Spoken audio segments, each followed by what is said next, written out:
Bienvenue dans Oser la reconversion, le podcast numéro 1 sur la reconversion. Je suis Claire Virose, ancienne avocate d'affaires, j'ai tout plaqué pour réaliser mon rêve. Et ça a été la meilleure décision de ma vie. Si toi aussi tu as choisi une carrière par défaut ou pour faire plaisir à ton entourage, tu te demandes ce que tu fais encore dans ton job, découvre ici chaque lundi des invités qui te ressemblent et qui ont osé la reconversion dans tous les domaines. Ils nous racontent leur success story pour à ton tour oser la reconversion. Après avoir écouté plus de 100 invités reconvertis avec succès depuis plus de 3 ans, c'est maintenant à votre tour de sauter le pas. Tout au long du mois de novembre et à l'occasion de la Journée nationale de la reconversion du 21 novembre, plongez-vous dans notre challenge 30 jours pour oser la reconversion. Retrouvons-nous ici tous les jours pendant tout le mois de novembre. Chaque jour, avec des experts dans leur domaine, nous aborderons une thématique essentielle à la reconversion et vous donnerons des conseils pratiques pour vous aider concrètement à mener à bien votre reconversion. Rendez-vous sur notre site internet www.oserlareconversion.com pour recevoir le programme et workbook de chaque semaine. Aujourd'hui, pour commencer la 4e semaine du challenge 30 jours pour oser la reconversion, intitulé « Passer à l'action », nous recevons Marjorie Lombard. Après avoir travaillé en tant qu'agent de photographe et productrice photo, Marjorie a fondé Dessine-moi une carrière il y a 10 ans. Un cabinet spécialisé dans l'accompagnement des reconversions professionnelles à destination des femmes avec une approche autour de l'intuition et de la psychologie positive. Toujours première de la classe, ce sont ses professeurs qui poussent Marjorie vers des études scientifiques après le bac. Elle plaque tout quelques mois après avoir obtenu le concours de pharma. Marjorie part sur un coup de tête à Londres et s'ouvre à sa créativité. À son retour, elle se dirige vers des études d'histoire de l'art et de communication culturelle. À la fin de ses études, Marjorie intègre une agence de photographes. Elle gère leur carrière, cherche des nouveaux contrats et organise les shootings. Elle fait passer des castings de mannequins. Un job qui fait rêver sur le papier, mais Marjorie sent tout de suite qu'elle n'est pas à sa place. C'est 3 ans après, à l'âge de 30 ans et au retour des vacances d'été, que Marjorie sent qu'elle doit dire stop. Elle s'inscrit à un bilan de compétences et découvre le métier de coach professionnel. Marjorie se forme pendant 1 an à l'université sur l'accompagnement des parcours professionnels, puis intègre une école prestigieuse pour se former au coaching professionnel. Marjorie a fondé Dessine-moi une carrière il y a 10 ans avec une méthode holistique unique. C'est la référence pour les femmes qui ne veulent plus être des moutons dans le monde du travail et qui veulent se dessiner une activité professionnelle à leur image en conjuguant plaisir, sens, excellence et intuition. Elle est l'auteure de 3 livres, Dessine-toi une carrière, 180 degrés reconversion et Je deviens coach, comment lancer son activité et trouver ses premiers clients. Alors avec Marjorie, on a évoqué sa carrière en agence de photographe, le décalage qu'elle ressentait entre qui elle était et qui elle devait être au travail, comment elle a été diagnostiquée sur le tard très haut potentiel intellectuel et clairaudiente, son inspiration du livre Le Petit Prince pour trouver le nom Dessine-moi une carrière, comment explorer son intuition et sa sensibilité pour savoir ce que l'on doit faire, et pourquoi elle est convaincue que nous avons tous une place professionnelle et un rôle à jouer sur Terre. Mais je ne vous en dis pas plus et laisse place à ma conversation avec Marjorie. Bonjour Marjorie, bienvenue dans Oser la reconversion, je suis ravie de t'accueillir. Bonjour Clairvy, merci beaucoup pour m'avoir invitée. Je suis ravie également de partager avec toi et tous les auditeurs. Alors, est-ce que tu peux te présenter ? Moi, je suis Marjorie Lombard, je suis la fondatrice de Dessine-moi une carrière, qui est un cabinet qui est spécialisé dans l'accompagnement des reconversions professionnelles, notamment des femmes. Je suis née à Perpignan, j'ai vécu à Londres, puis à Paris, et là, je viens d'arriver à Montpellier très récemment, où j'entame une nouvelle vie plus au soleil pour me rapprocher de mes racines. Je suis coach depuis 10 ans, j'ai fondé le cabinet depuis 10 ans également. Je suis Verseau, ascendant Capricorne, c'est très important pour moi parce que j'adore l'astrologie. Donc Verseau, le ciel, Capricorne, la terre, le futur, le passé, enfin voilà, des allers-retours entre l'innovation et le pragmatisme. Je suis aussi passionnée de psychologie positive, de développement personnel et de spiritualité. Et j'ai comme spécificité de capter des informations, voilà, Je suis clairaudiente et aussi j'ai été diagnostiquée THPI sur le tas. Voilà, j'ai trop hâte que tu nous racontes tout ça parce que ça fait un super mélange pour une coach en reconversion. Tu as vraiment une méthode, à toi particulière et je trouve qui est vraiment dans l'air du temps et bon, tu as pas toujours fait ça, c'est pour ça que tu vas nous présenter aujourd'hui ta reconversion. Qu'est-ce que tu faisais au tout début? Comment tu as commencé? Alors moi, j'ai eu un parcours, scolaire initialement, très brillant comme, beaucoup de personnes, je suis sûre, qui nous écoutent, où j'étais bonne élève, première de la classe, j'avais sauté le CP, donc j'étais, ce type de profil très apprécié par les professeurs et en fait, j'étais toujours en dilemme quand il fallait choisir mon orientation professionnelle. Je reviens un peu en arrière, mais ça va expliquer mon parcours. C'est-à-dire que, dès le lycée, je me disais: «Oh, j'ai envie de faire des études de psychologie», mais comme j'avais ce profil très bon élève et bien, le corps professoral, puis, l'entourage aussi, me décourageait d'aller faire des études de psycho. Donc j'ai fait des études de sciences. J'ai eu, voilà, un bac scientifique avec mention. J'ai fait des études de pharmacie pour commencer, où j'ai obtenu le concours de pharmacie et en cours de route, j'ai décidé de tout arrêter et là, j'ai pris le contre-pied. Je suis partie 1 an en Angleterre pour vivre à Londres.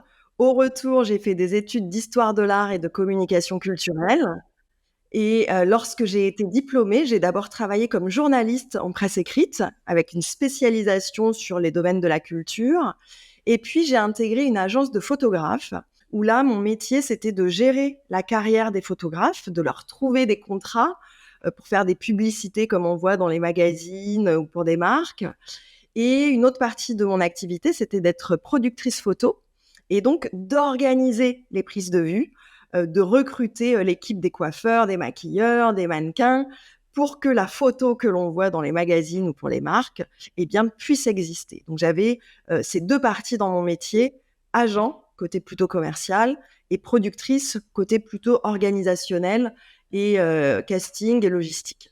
Tu avais un métier qui était déjà très orienté sur, la créativité et comment ça se passait? Ça te plaisait? Alors, c'était pas facile en réalité. Moi, il faut savoir que malgré, mon parcours de bonne élève et parcours brillant, j'avais un décalage entre la réalité de mon potentiel et de mes compétences et la vision que j'avais de moi-même. Donc en fait, moi, mon truc, c'est que je pensais que personne n'allait m'embaucher. J'étais absolument nulle dans les entretiens d'embauche et j'avais, peur en fait de pas trouver de travail. J'arrive dans, le milieu professionnel avec ça. Et donc, quand je me fais embaucher par cette agence de photographes, je me dis: «Mon Dieu, mais c'est génial! Voilà, quelqu'un me donne un CDI», tu vois? Le Tu te truc, sens chanceuse? mais oui, je me dis, «Ah, c'est absolument génial». Donc je m'accroche à ce CDI, alors que dès les premiers jours, je vois bien que je ne suis pas à ma place. Donc c'était très paradoxal parce que d'un côté, le métier que je faisais avait un côté paillettes, glamour et faisait rêver tout le monde. J'avais les numéros de portable d'acteurs extrêmement connus, de chanteurs, de personnes, on va dire influentes dans le milieu de la mode. Donc tout le monde me disait: «Ah mais c'est génial ce que tu fais» et de l'intérieur, en fait, moi j'étais dans un poste contre nature. Je savais très bien le faire. J'étais très appréciée parce que je suis pas idiote, je suis fiable, enfin je fais bien ce qu'on me demande de faire. Mais, la dimension commerciale et aller, visiter, des agences de publicité pour, vendre mes photographes, j'étais absolument nulle à ça et organiser, gérer une équipe, coordonner, faire et défaire parce que dans ces milieux-là, c'est le quotidien, hein. Ce qu'on a fait ne marche plus, il faut refaire. Moi, c'était contre nature. J'ai, une dominante plutôt, introvertie, créative. Je suis bien dans le silence, la contemplation et la réflexion, sauf quand je coach mes clients, mais là, on est du 1 à 1 ou de tout petits groupes. Donc en fait, je me trouvais dans une situation où tout ce que je faisais au quotidien me coûtait, me demandait de l'effort et venait puiser dans mes ressources. Comme j'y suis restée plusieurs années, en fait, c'était comme une fleur qui se flétrit jour après jour. Donc c'était très difficile parce que j'étais contre nature et qu'en plus la boîte dans laquelle je me trouvais était dysfonctionnelle au niveau du management. Donc c'était très, très compliqué en réalité. Tu avais l'impression qu'au fur et à mesure, tu changeais, en fait? Tu Oui, devenais quelqu'un d'autre? Alors c'était pas une impression, c'était, un constat, c'est-à-dire que, je perdais de la joie. Moi, je suis d'un tempérament, même si je suis introvertie, je suis très optimiste, joyeuse, j'aime, quand ça va bien et en fait, c'est le classique, hein, le dimanche soir, la boule au ventre, dès le lundi, on se demande comment on va faire pour tenir toute la journée. Chaque jour, en fait, est un combat. Comment tu l'expliques le fait que tu avais pas confiance en toi à ce point-là, le fait que tu te disais que tu allais rien trouver? Je suis pas sûre aujourd'hui d'avoir toutes les explications pour le rationaliser, mais ce que je sais, c'est que en fait, comme j'avais été en avance et que j'avais été brillante quand je restais dans les clous, comme là, j'avais changé de secteur et d'orientation, j'étais allée en allant vers, l'histoire de l'art, la communication culturelle et les médias, j'étais dans un secteur qui ne fonctionnait pas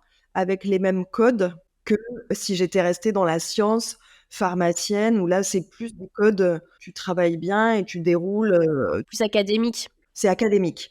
Là, dans un secteur plus créatif, plus des médias, c'est pas du tout les mêmes règles de réussite. Il faut faire preuve de beaucoup plus, d'intelligence de situation, de diplomatie, de réseautage et moi ça, j'avais pas tout ça C'est beaucoup de network, ouais. et comme en plus j'étais introvertie, je partais pas avec les meilleurs atouts.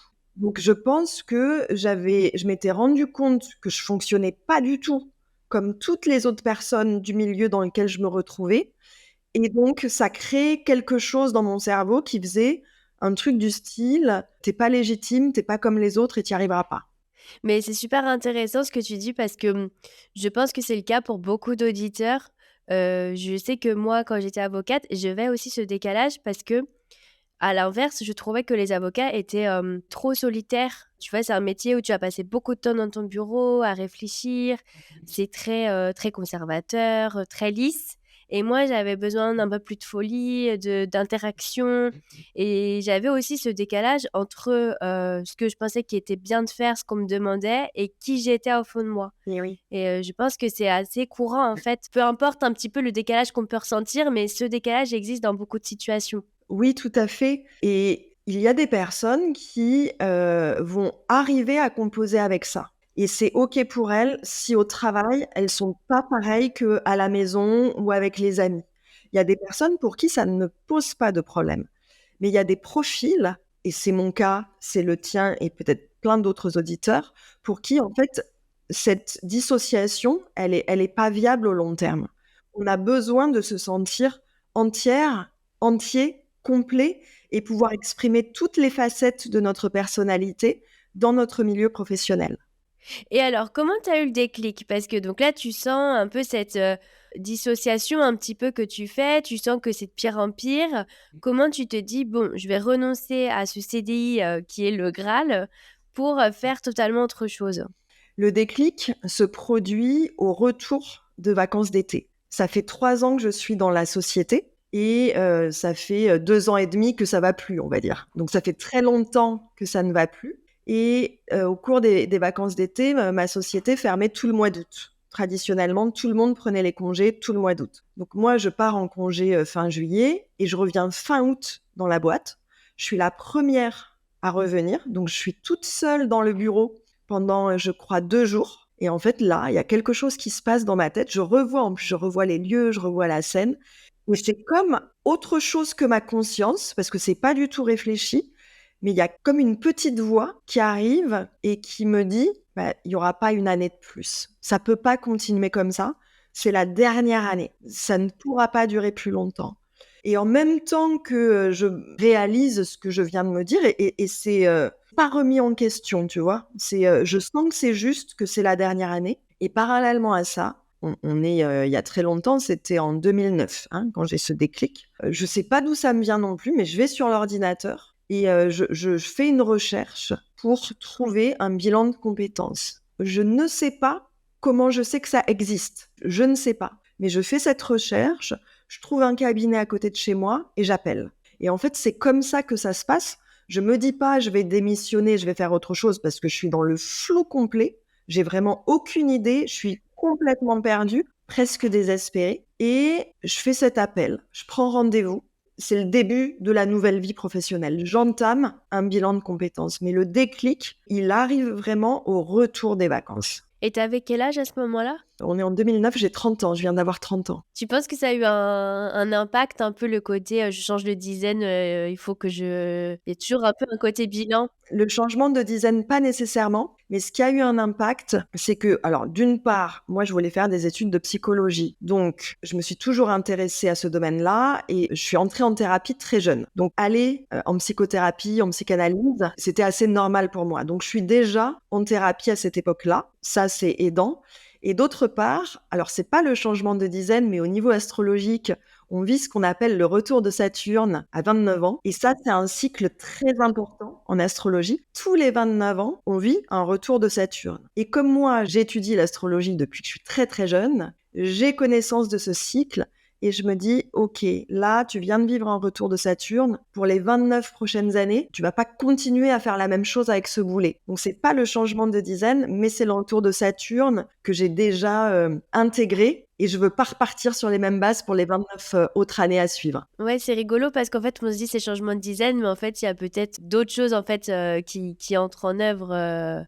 Finalement, c'est un peu pareil puisque vu que c'est tous les 29 ans, on se dit c'est le changement de dizaine, mais non, en fait, c'est un rapport avec l'astrologie. C'est super intéressant. Donc, pour d'autres personnes, ça va être différent et le changement de dizaine va être un déclencheur. Et alors, tu fais ce bilan de compétences, un peu comme ça, par instinct, en fait, un peu inconsciemment, tu te dis, il faut que je fasse ça.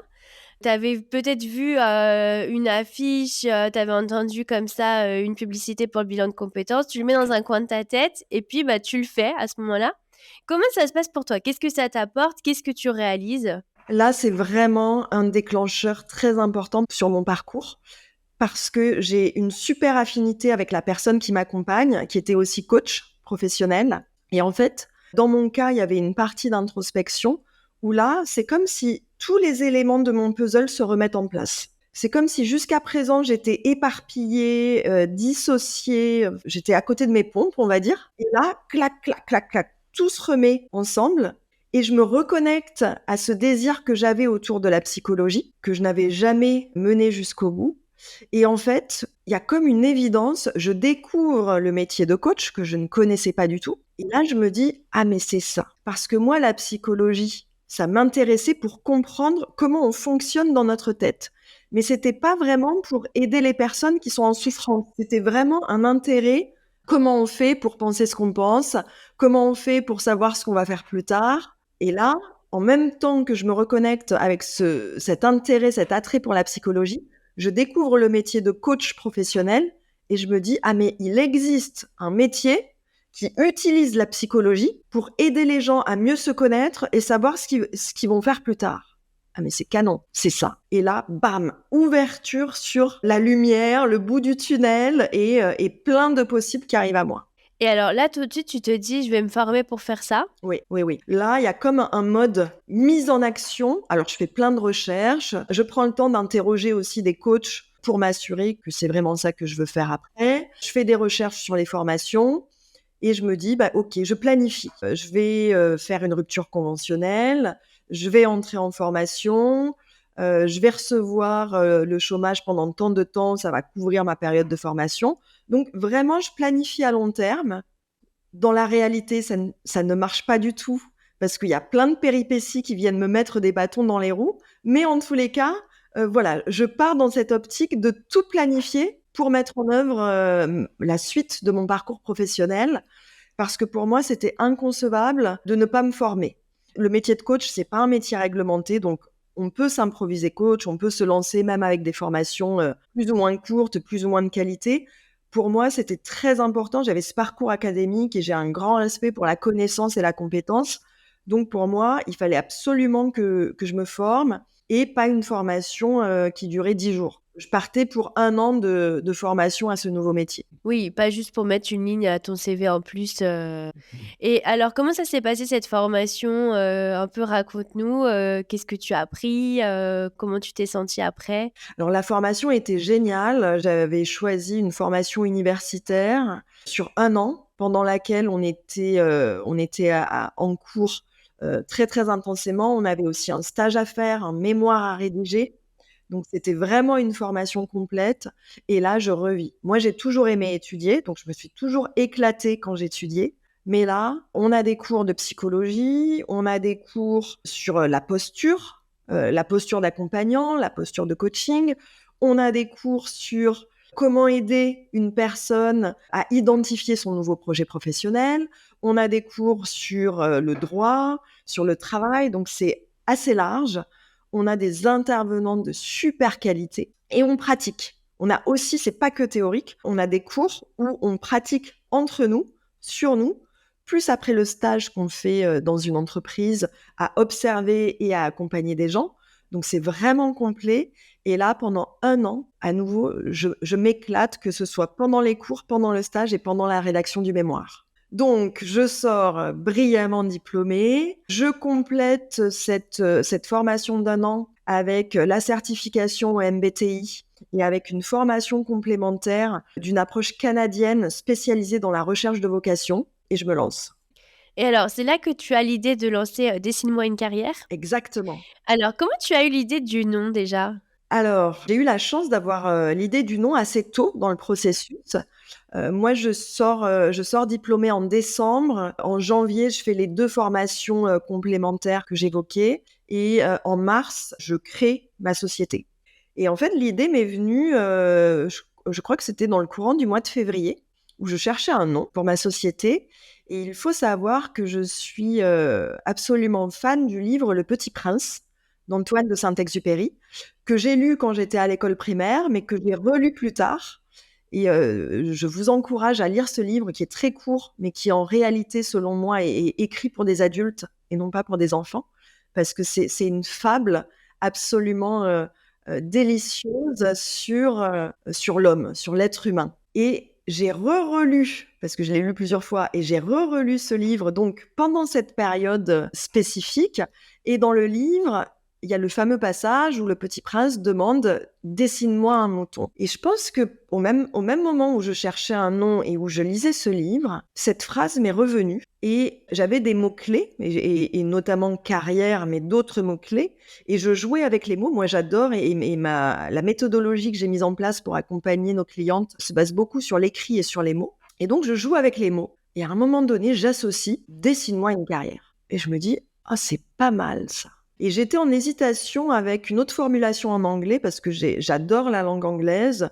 J'ai appris l'anglais très facilement, très naturellement. Et quand je suis partie à Londres, voilà, je baignais dans cette atmosphère et j'ai un lien avec la langue anglaise.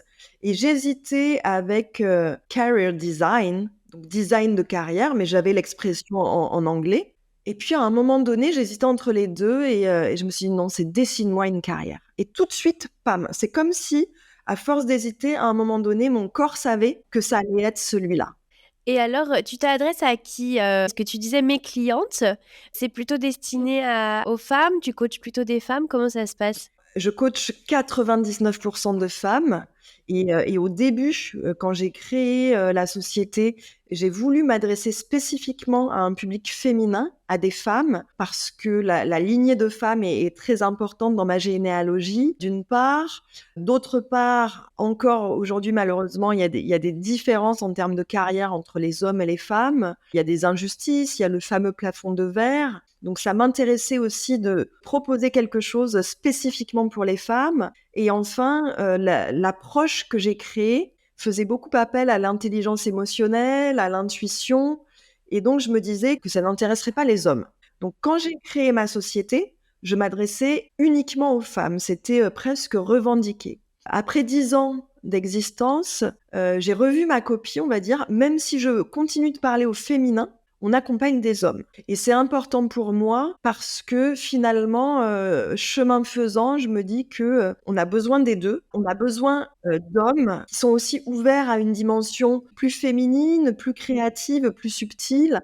Et donc, s'il y a des hommes qui se reconnaissent dans l'approche que je propose, on les accueille bien volontiers parce que je trouve que on ne peut plus être dans une distinction. Opposition, ouais. C'est vrai que je suis d'accord avec toi que parfois, on est un petit peu dans le girl power qui s'oppose aux hommes, alors que justement, c'est plus girl power pour aider les femmes et si les hommes, ils ont aussi envie d'explorer, j'allais presque dire leur féminité, mais tout cet aspect sensible, émotionnel, tant mieux en fait. Exactement. Et alors, comment ça se passe, pour toi? Est-ce que tu peux nous parler un petit peu de ton coaching? Quelles sont les particularités? Parce que c'est assez différent quand même d'un bilan de compétences classique. On en a un petit peu parlé, de par ta passion pour l'astrologie, le développement personnel.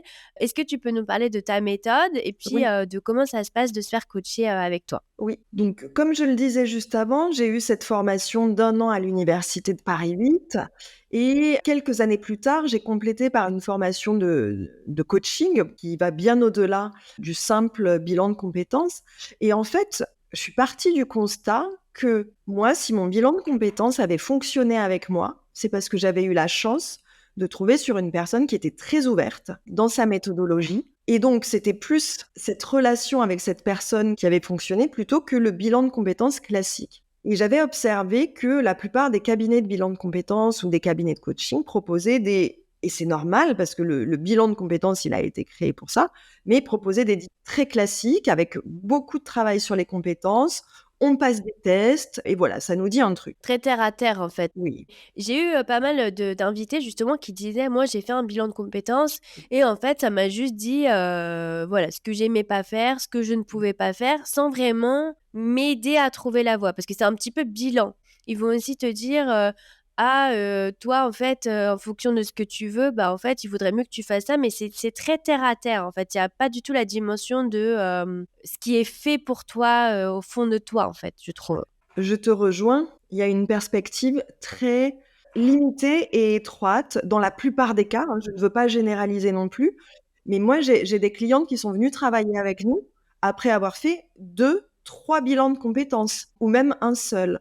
Et comme je suis très intuitive et comme je le disais, je suis toujours un temps d'avance. Je capte les tendances, je sais ce qui va marcher avant que ça marche. Et à nouveau, très instinctivement, je m'étais dit, il y a un manque dans l'industrie, il y a un manque. Les bilans de compétences classiques, ils fonctionnent très bien pour certaines personnes et certaines problématiques, mais il y a énormément de personnes, notamment chez les personnes concernées par la douance, par le haut potentiel, par la sensibilité, ou voilà, qui ont des profils qui ne rentrent pas dans les cases habituelles du travail et du marché.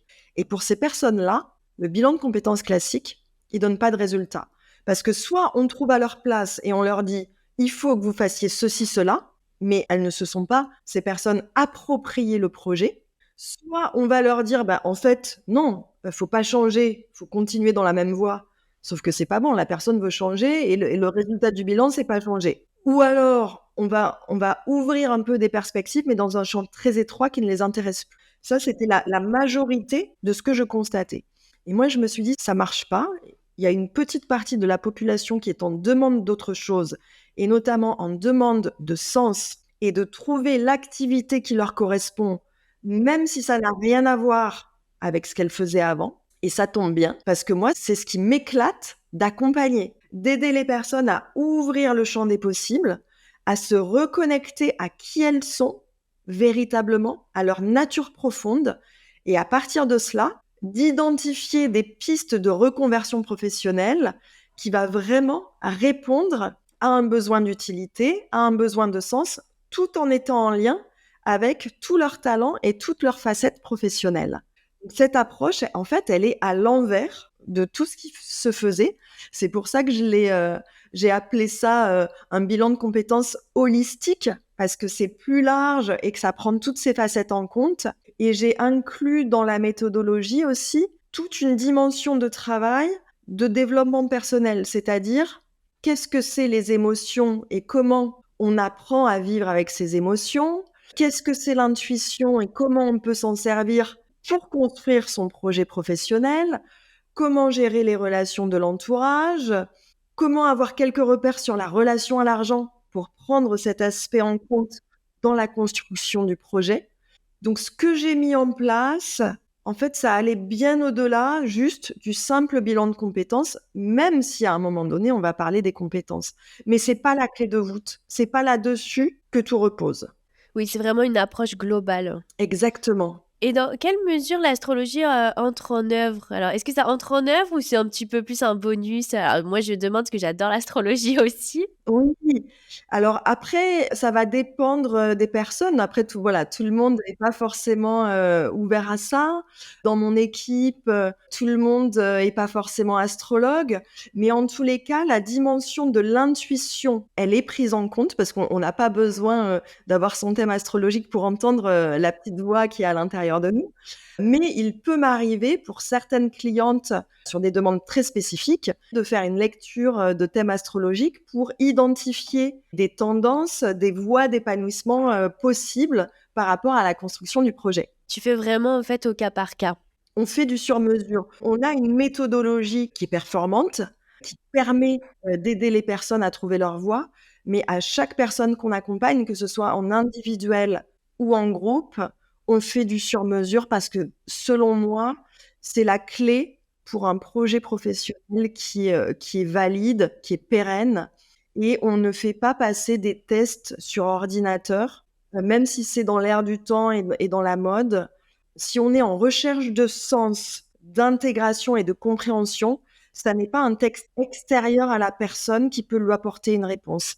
C'est la personne qui doit trouver ses propres réponses et nous, on a plein d'outils pour l'aider à trouver ses propres réponses, mais ça a beaucoup plus de valeur dans l'appropriation du projet et dans la confiance de se lancer dans ce projet si c'est une démarche qui part de l'intérieur et non pas un test extérieur qui dit tu dois faire ça. Et alors pour toi, au fond de nous, on sait tous ce qui est fait pour nous? Il y a une partie à l'intérieur de nous qui a les réponses, mais dans la majorité des cas, cette partie, elle est bien cachée. Elle est pas accessible.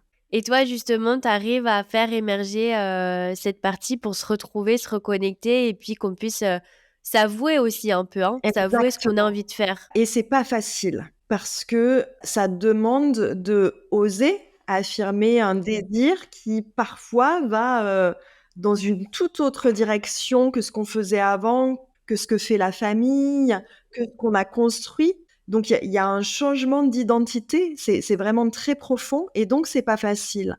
C'est pour ça que j'ai choisi que nos programmes soient lents. Un bilan de compétences classique, c'est, 3 mois ou moins. Nous, nos programmes, ils sont sur 4 mois, voire sur 5 mois. Parce qu'il y a besoin de ce temps de déconstruction et de reconnexion avec soi-même, de restauration de l'estime de soi, de la confiance qu'on peut s'accorder, qu'on peut accorder en ses choix. Et ça prend du temps. Donc, toute la méthodologie et le parcours qu'on a construit permet d'avancer avec confiance pour pouvoir reconnaître la petite voix et la bonne réponse et ensuite pouvoir l'assumer sans avoir peur. Ouais. Et alors, comment ça se passe tes programmes? Si on veut, se faire coacher, est-ce que c'est individuel? Est-ce que c'est collectif? Est-ce que ça se suit à distance aussi si les auditeurs ne sont pas à Montpellier? Est-ce que tu peux nous expliquer concrètement, comment se passent, tes programmes? Alors nous, on fonctionne à distance depuis toujours. Depuis 2013, je suis à distance parce qu'en plus moi-même je suis à Montpellier, mais l'équipe elle est pas à Montpellier, donc on peut le suivre de partout dans le monde et d'ailleurs je suis, absolument ravie d'avoir eu des clientes sur les 5 continents. Ça c'est vraiment, très, très réjouissant pour moi parce que j'adore voyager, j'adore les cultures, donc où que vous soyez, vous avez juste besoin d'une bonne connexion internet ou d'un téléphone si la connexion internet, est pas idéale, mais vous pouvez le suivre, où que vous soyez. On a des formats individuels, on a des formats collectifs, mais dans les 2 cas, il y a vraiment cette méthode holistique en 5 étapes qui est le cœur de notre accompagnement. Il y a une première étape que j'ai intitulée, Retour vers le futur, où là, on va prendre le temps de comprendre comment on s'y est pris pour choisir ce qui ne nous convient plus aujourd'hui. Ça, c'est très important et intéressant. Les raisons pour lesquelles on en est là, quoi. Exactement. Qu'est-ce qui s'est passé? Qu'est-ce qu'on n'a pas vu? Ou quels étaient les critères qui ne sont plus, valides aujourd'hui? Parce que, heureusement, on peut évoluer, on peut changer, on a le droit, de changer de métier. Donc ça, c'est la première étape, avec aussi identifier quelle vie on veut plus tard. Parce que pour moi, le travail, c'est une des composantes de la vie, mais c'est pas la composante la plus importante. Et bien souvent, on a bâti notre vie autour du travail. Moi, je veux inverser ce truc-là. Et d'abord, on réfléchit à la vie qu'on veut avoir et le travail va s'insérer à l'intérieur. Donc ça, c'est la première étape, retour vers le futur. Ensuite, la deuxième étape, c'est aider la personne à identifier ce que j'ai appelé les ingrédients du succès. On a tous des ingrédients du succès qui, quand on les connaît et qu'on les met à l'œuvre dans notre travail, vont nous mettre dans des dispositions de réussite et d'épanouissement. Donc, c'est très important de les identifier. Ça peut être les talents, ça peut être les valeurs, les centres d'intérêt, il y en a plein. Mais on les identifie, un peu comme les pièces du puzzle, justement. Et à la fin de cette deuxième étape, dans mon approche, on fait formuler un fil rouge professionnel, une ligne directrice, une vocation, qui est une formulation assez abstraite et poétique, mais qui est très personnelle et qui donne la voix. Et cette formulation, elle permet de passer dans la troisième étape, qui est trouver l'activité qui vous correspond. À partir de ce fil rouge, à partir de ces ingrédients du succès, on a des fiches de travail, on a des méthodologies spécifiques pour aider la personne à avoir des idées qui pourraient coller avec cette direction. Et après, on lui apprend à explorer ses idées, à mener un travail d'enquête pour pas choisir au doigt mouillé, mais au contraire, choisir en connaissance de cause avec un cahier des charges très précis qui fait que quand elle va choisir ça, elle est absolument confiante que c'est le bon choix pour elle. On évite en fait, j'ai choisi un peu au hasard. Non.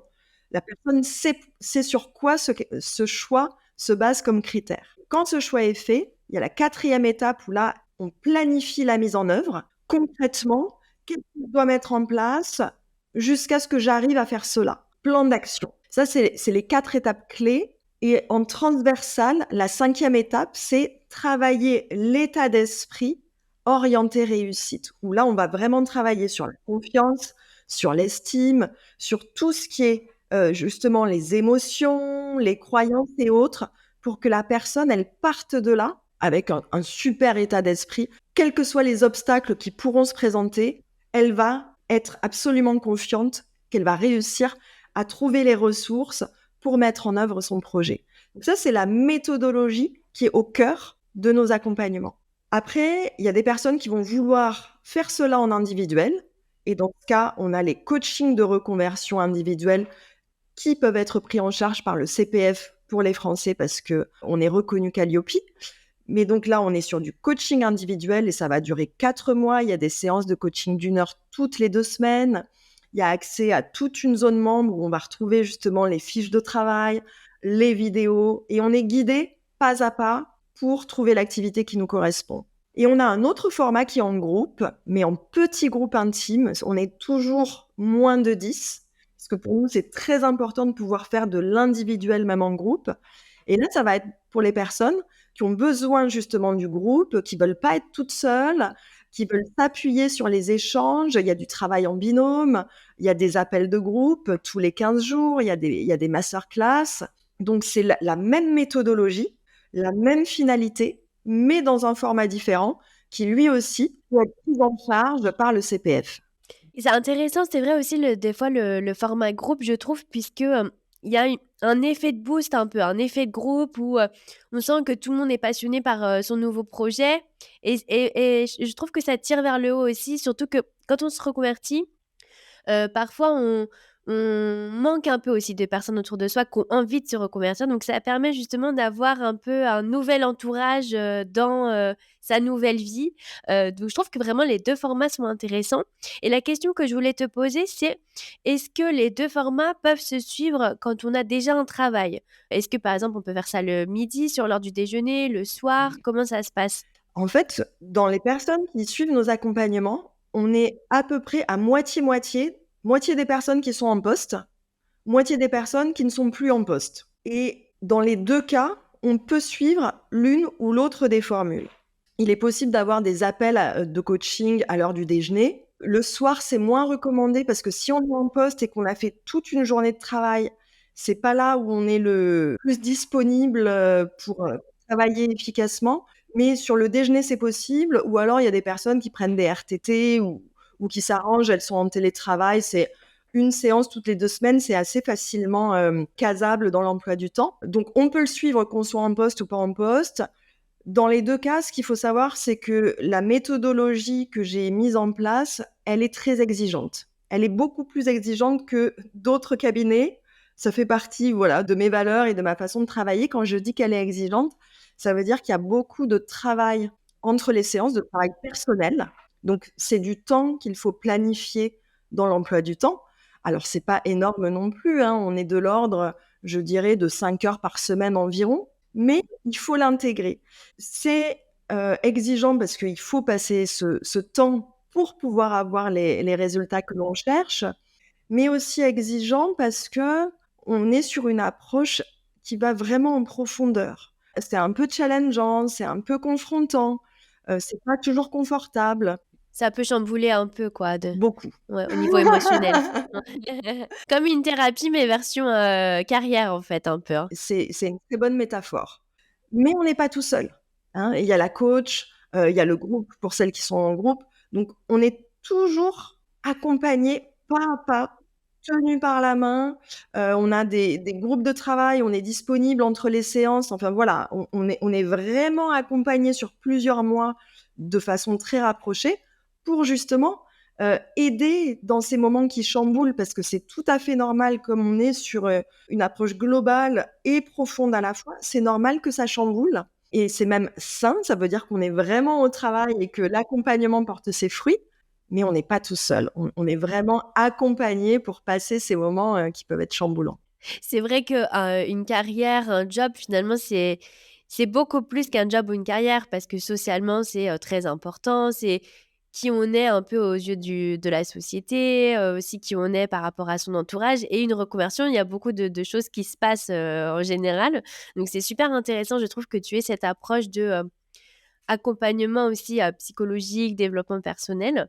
Et pour les auditeurs qui voudraient s'inscrire avec toi, quelle est la prochaine étape? Est-ce que, tu as un appel, d'abord un peu découverte? Oui, tous nos programmes, que ce soit en individuel ou en collectif, sont accessibles sur candidature. On ne travaille pas avec tout le monde parce que parfois il y a des cas où c'est pas tout de suite le bon moment ou alors, il y a d'autres choses à travailler avant. Donc on veut vraiment que, on se choisisse mutuellement. Évidemment, la personne, a besoin de rencontrer la coach avant pour voir s'il y a l'affinité, si elle se sent à l'aise et en confiance.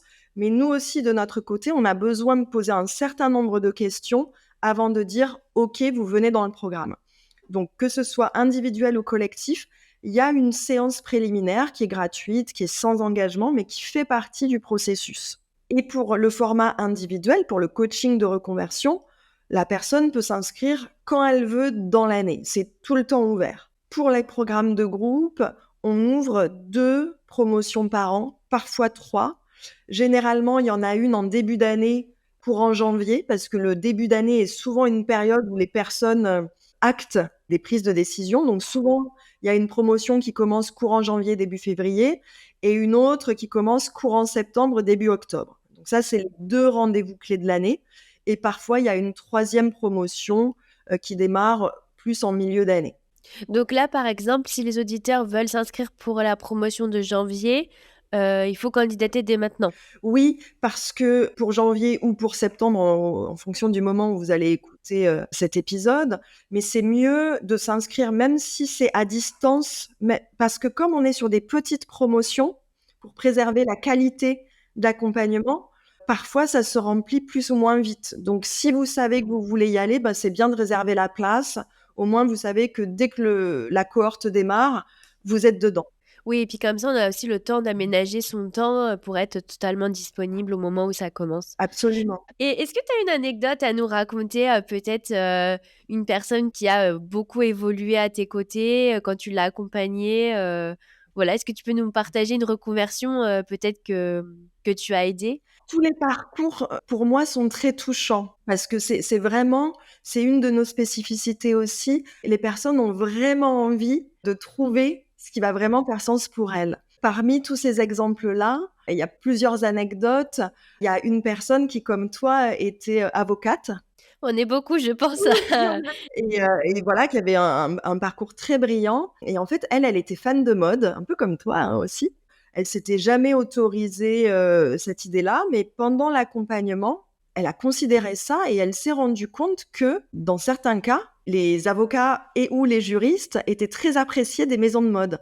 Donc elle a intégré une maison, je vais pas donner le nom pour préserver la confidentialité, mais elle a intégré, la maison et en fait, elle est devenue experte en tout ce qui concernait, les contrefaçons de cette maison-là et elle, ça l'a éclatée parce qu'elle adorait tout ce qui était vintage, tout ce qui était d'époque et ça, pour elle, ça a été, jamais imaginé ça, mais elle s'est trouvée hyper bien là-dedans. J'ai accompagné d'autres personnes qui avaient, des parcours très, très classiques dans la banque, très orientées comme ça et une, elle est devenue comédienne. Donc grand écart.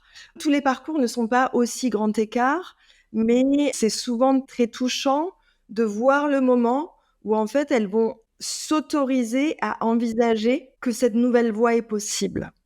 Et alors, selon toi, est-ce qu'il existe pour tout le monde un job qui les fait vibrer? Parce que tu parles beaucoup d'intuition, de petite voix. Est-ce que tu penses qu'on a tous un job qui est fait pour nous et qui nous passionnera? Moi, j'en suis convaincue. Je suis convaincue et même parfois on peut en avoir plusieurs. On n'en a pas forcément un seul. Mais je suis convaincue qu'on a toutes et tous des talents spécifiques qui, lorsqu'ils vont s'exercer dans un environnement et un secteur particulier, fait qu'on est en alignement professionnel et ça va au-delà du simple métier et où tout prend sens, où on va être bon, performant. En même temps, on va prendre plaisir à ce qu'on fait, même si ça demande un effort, et où on va perdre la notion du temps. Et c'est un point assez précis à trouver, mais quand on l'a trouvé, on n'a plus l'impression de travailler. On a une énergie, en fait, ça nous nourrit et c'est un cercle vertueux qui fait que on s'épanouit, on est créatif, on atteint des objectifs qu'on n'aurait jamais imaginé pouvoir atteindre. Et ça, je suis persuadée qu'on l'a tous et toutes. En revanche, on n'a pas tous et toutes envie de le trouver. Ça, c'est un autre sujet. Mais pour les personnes qui ont envie de le trouver, ça existe. Et c'est très intéressant, je trouve, perdre la notion du temps. Parce que c'est totalement vrai. Moi, je sais que je vois pas le temps passer. Là, je me dis, on est bientôt à Noël déjà. J'ai l'impression que l'été, c'était à 2 minutes. Et c'est rigolo parce qu'aussi dans mon équipe, les personnes avec qui je travaille me disent tout le temps: «Ah, je vois pas le temps passer», En fait, on est tellement animés et stimulés par ce qu'on fait qu'on se rend pas compte, des journées qui passent. On est loin de, je regarde l'heure pour, et j'attends la fin de la journée, quoi. Donc c'est très intéressant que tu dises que pour toi, c'est un critère justement, du fait qu'on est à sa place. Oui, c'est un des critères pour reconnaître qu'on est à la bonne place, absolument. Et alors, donc toi, tu es aujourd'hui experte en reconversion professionnelle, donc ça fait plus de 10 ans que tu fais ça, donc c'est incroyable puisque c'est vrai que maintenant, il y a un peu un phénomène de mode où, comme tu le disais, il y a beaucoup de coachs qui se lancent. Toi, tu t'es vraiment lancée au tout début, ça existait à peine hein, quand tu t'es lancée il y a plus de 10 ans. Et tu es l'auteur de 3 livres, donc je mettrai les liens hein, pour les auditeurs. Tu es l'auteur du livre Dessine-toi une carrière, 180 degrés reconversion et je deviens coach. Et alors, selon toi, à quel moment il faut se faire accompagner pour sauter le pas? À quel moment on se dit: «Là, c'est bon, j'en ai marre» et surtout, c'est le bon moment pour que le coaching porte ses fruits? Le bon moment, le moment idéal, ce serait quand c'est pas trop tard. Malheureusement, ça c'est un conseil que je peux dire, on attend souvent, on reporte souvent le moment de se faire accompagner et parfois, on est tombé malade, on a vécu un épuisement, voilà, un truc. Mais en réalité, le bon moment, il est quand on a fait le constat qu'on n'est plus à notre place, que ce que l'on fait n'a plus de sens. On a vraiment fait le constat que ça va pas, qu'on a essayé de chercher par nous-mêmes qu'est-ce qu'on pourrait faire de différent comme métier ou est-ce qu'on pourrait postuler dans une autre boîte et faire la même chose. Si on a fait ce constat et on a essayé de faire ça pendant 6 mois et qu'on n'a toujours pas trouvé la réponse de qu'est-ce que je peux faire à la place ou est-ce que je peux faire la même chose dans une autre boîte, 6 mois, c'est le critère temporel où si vous n'avez pas trouvé la réponse, il y a des chances que vous ne la trouviez pas dans 9 mois, dans 1 an ou dans 3 ans. 6 mois, c'est un repère temporel assez valide pour que les personnes puissent se dire: «OK, j'ai lu des bouquins, j'ai essayé de me poser des questions, j'ai essayé de trouver les réponses, mais en fait, rien ne bouge» et là, ça fait 6 mois. Bah, OK, là, ça veut dire Vous êtes allé au bout de ce que vous pouviez faire tout seul. Vous avez besoin d'aide pour trouver quelle est cette idée d'activité qui vous correspond. Parce que si, au bout de 6 mois, vous ne l'avez pas trouvée, comme je disais, il y a peu de chances que vous la trouviez plus tard. Et le problème, c'est que rester dans une situation qui ne nous convient pas, ça diminue l'estime personnelle, ça peut amener dans de la déprime, ça peut amener dans des maux physiques, dans des dérèglements physiologiques, et ça, c'est problématique. Donc même si vous n'avez pas trouvé, dites-vous que vous faire accompagner, c'est toujours du temps de gagner pour après. Et c'est vrai que c'est un bon conseil parce que souvent, on attend d'arriver au burn-out ou d'être vraiment, on n'en peut plus, mais c'est pas le bon moment parce que, comme tu dis, il y a beaucoup de travail à faire sur soi, il faut de l'énergie pour se faire accompagner parce que ça vient aussi de soi.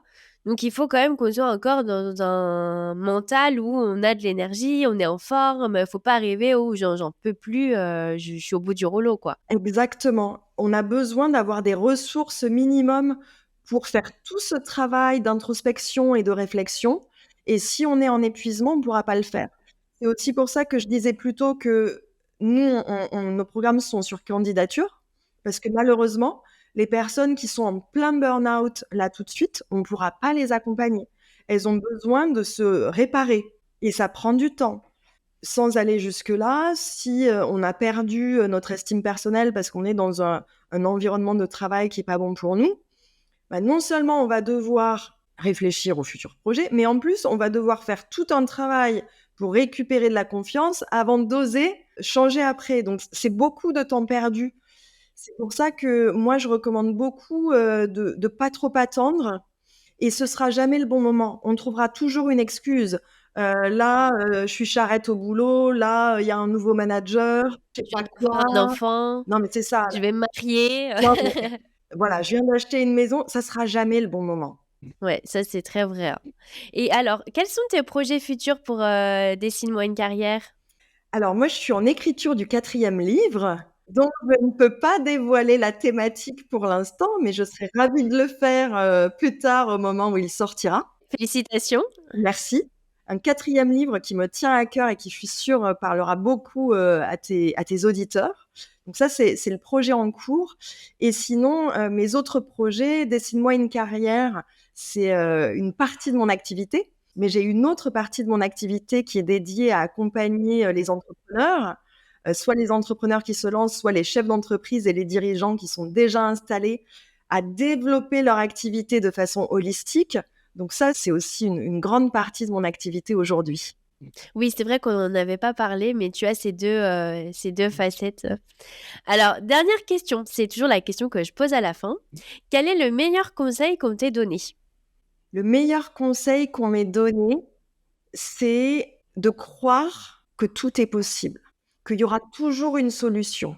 Quand j'étais enfant, ma maman me disait ça, elle me disait, «S'il y a un problème, il y a une solution».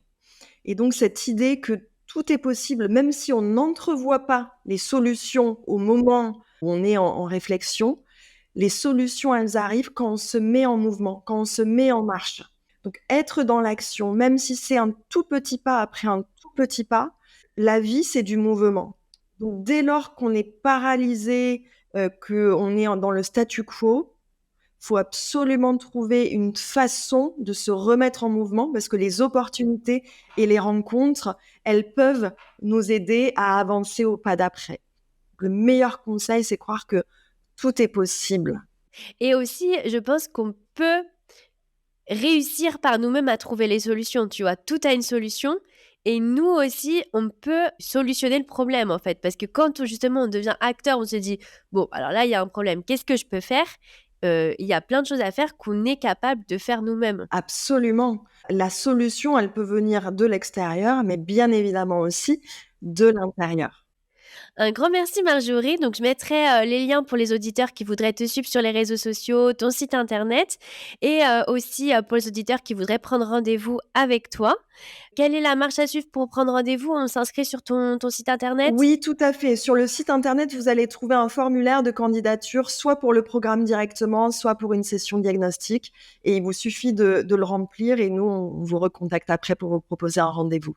Alors moi, j'adore les surprises, j'adore qu'on me fasse des surprises et pour, toutes les personnes, qui auront envie qu'on les accompagne dans leur reconversion, que ce soit en individuel ou en collectif, si vous nous contactez en disant que vous venez de la part, de Clairvie, eh bien, vous aurez une surprise qui vous attendra, pendant votre accompagnement. Un grand merci Marjorie, franchement, j'ai vraiment beaucoup aimé, tout ce que tu as partagé. Je trouve que tu as une personnalité qui est très apaisante, calme, et ça change, justement de tous ces coachs qui sont un petit peu dans l'agressivité, parfois de: «On y va». Tu es vraiment, très très sensible, très calme et je trouve que c'est apaisant, dans ces moments où justement on a envie de se reconvertir et où tout est un peu chamboulé. Donc vraiment merci beaucoup, Marjorie, pour tout ce que tu as partagé. Bah, merci à toi Clairvie, merci de m'avoir, donné cet espace de parole et merci à tous les auditeurs et auditrices qui nous ont écoutés et surtout plein de bonnes choses pour eux, pour vous, pour la suite. Si vous avez aimé l'épisode, abonnez-vous et laissez-moi un commentaire si vous écoutez l'épisode sur YouTube. Et si vous écoutez l'épisode sur Apple Podcasts, Spotify ou Deezer, abonnez-vous et laissez une note 5 étoiles et un avis. C'est ce qui donne le plus de visibilité à ce podcast. N'hésitez pas à en parler autour de vous et à partager l'épisode sur les réseaux sociaux pour aider un plus grand nombre à oser la reconversion. Si vous souhaitez suivre les dernières actualités du podcast, rendez-vous sur notre compte Instagram @oserlareconversion et pour prolonger la discussion, rendez-vous sur notre groupe Facebook dédié aux auditeurs. Ensuite, si vous cherchez toutes les notes avec les références, allez dans le détail du podcast. Si vous souhaitez devenir annonceur, me proposer un invité ou me poser des questions, je serai ravie d'y répondre par mail à l'adresse partenariat avec un s @oserlareconversion.com.